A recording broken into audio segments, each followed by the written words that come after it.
Halo guys, balik lagi dalam channel gua. Guys, untuk video gua hari ini, gua ingin menceritakan kisah dan kasus yang berasal dari kota Surabaya, Jawa Timur, tentang penemuan sosok tubuh seorang wanita yang berada di tong plastik berwarna hijau dalam kondisi yang sudah sulit dikenali. Siapakah pelaku yang tega melakukan perbuatan hal seperti itu dan siapa wanita tersebut? Yuk kita simak videonya.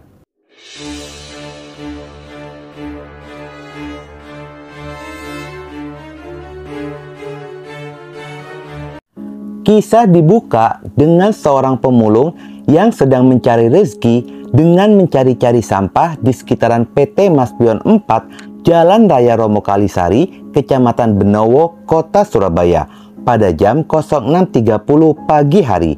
Di balik rimbunnya rerumputan, pemulung itu pun melihat ada sebuah tong berwarna hijau berukuran sangat besar.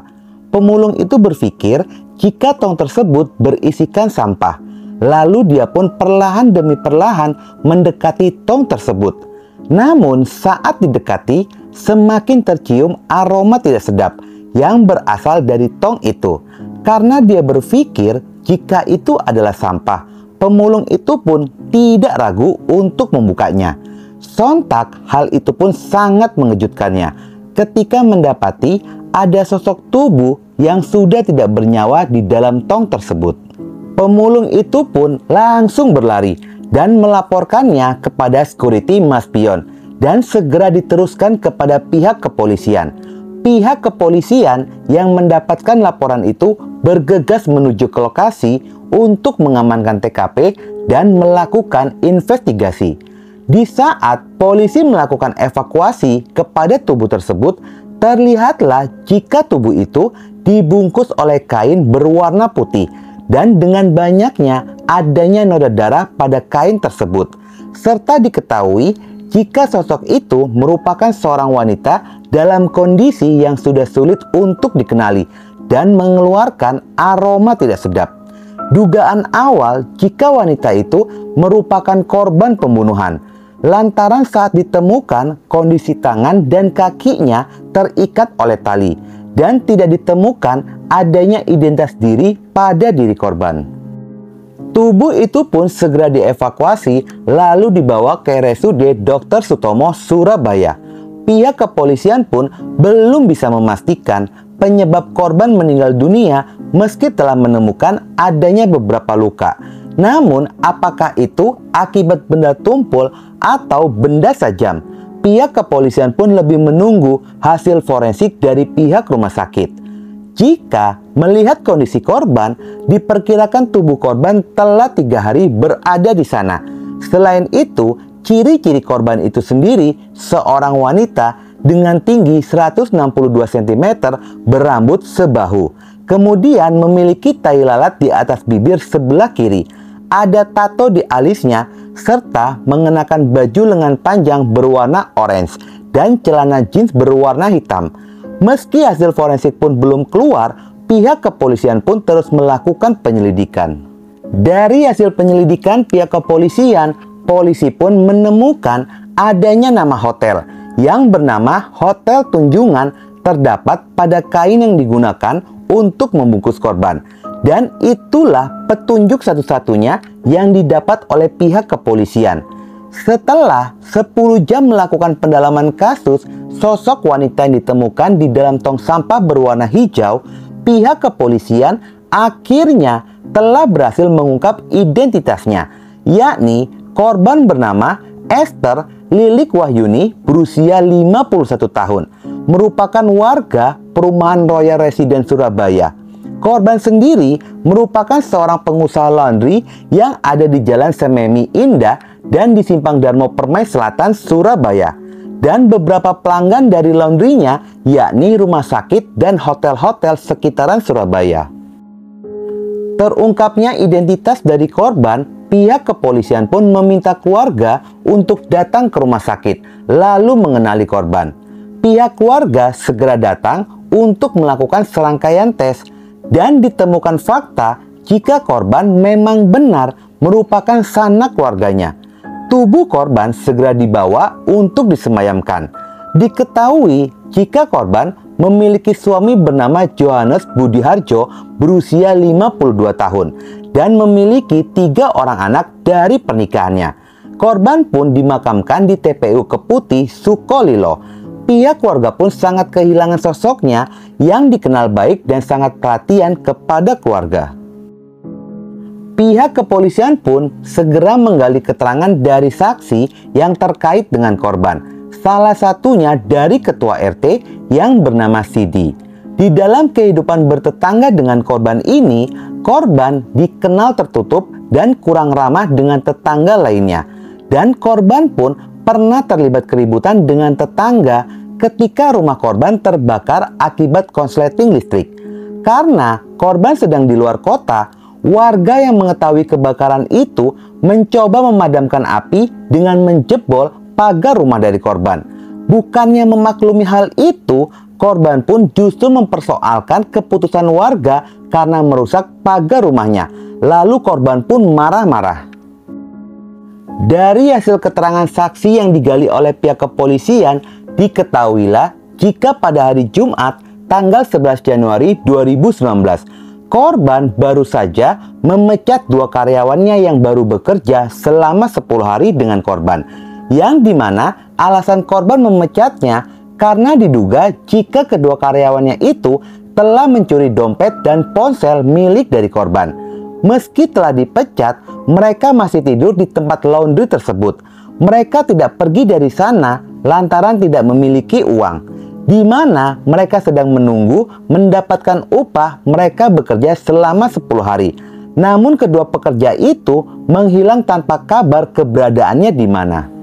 Pihak kepolisian pun mendapati nama keduanya adalah Saiful Rizal alias Ijang berusia 19 tahun dan Muhammad Ari alias Mat berusia 20 tahun.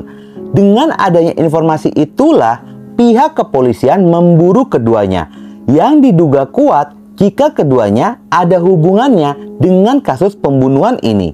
Saat polisi melakukan pelacakan itu, pihak kepolisian pun cukup kesulitan lantaran petunjuk mengenai kedua korban sangat terbatas. Hingga akhirnya polisi pun mendapatkan informasi jika kedua pelaku berada di Pelabuhan Gresik dan sudah membeli tiket kapal menuju Bawean, yang dimana itu merupakan daerah asal dari salah satu pelaku yang bernama Mat. Pihak kepolisian pun bergegas mendatangi pelabuhan guna melakukan penangkapan. Beruntungnya gerak cepat dari polisi berbuah hasil. Sekitar pada jam 05.30 polisi tiba di Pelabuhan Gresik dan meringkus kedua pelaku itu. Namun saat akan dilakukan penangkapan, keduanya berusaha berontak dan melarikan diri. Akhirnya keduanya pun terpaksa diberikan kenang-kenangan timah panas pada kaki mereka. Dan mereka pun berhasil ditangkap pada hari Jumat tanggal 18 Januari 2019, tepatnya 2 hari setelah penemuan tubuh dari korban. Dari hasil interogasi itulah terungkap motif dari pembunuhan ini. Lantaran mereka sakit hati dan kecewa kepada korban setelah dipecat oleh korban dan tidak memberikan gaji serta uang makannya. Kedua pelaku mengaku uangnya akan digunakan untuk pulang kampung. Masalah berawal ketika kedua pelaku ini yang bekerja dengan korban belum genap 10 hari membuat masalah. Bermula ketika korban merasa telah kehilangan dompet dan ponselnya. Karena sudah ketahuan, kedua pelaku pun mengembalikan dompet dari korban. Tetapi ponsel milik korban pun belum ketemu. Hingga akhirnya korban merasa kesal dan marah, lalu memecat dan mengusir keduanya. Keduanya pun sempat pergi. Tidak lama berselang, mereka pun kembali lantaran tidak memiliki uang. Karena merasa kasihan, korban pun memberikan mereka satu kesempatan lagi. Ketika pada hari Senin jam 17.40, korban melihat pintu pagar rumah yang juga tempat usaha laundrynya dalam kondisi terbuka. Korban pun saat itu menjadi marah kepada kedua karyawan itu. Keduanya memang tinggal di tempat tersebut.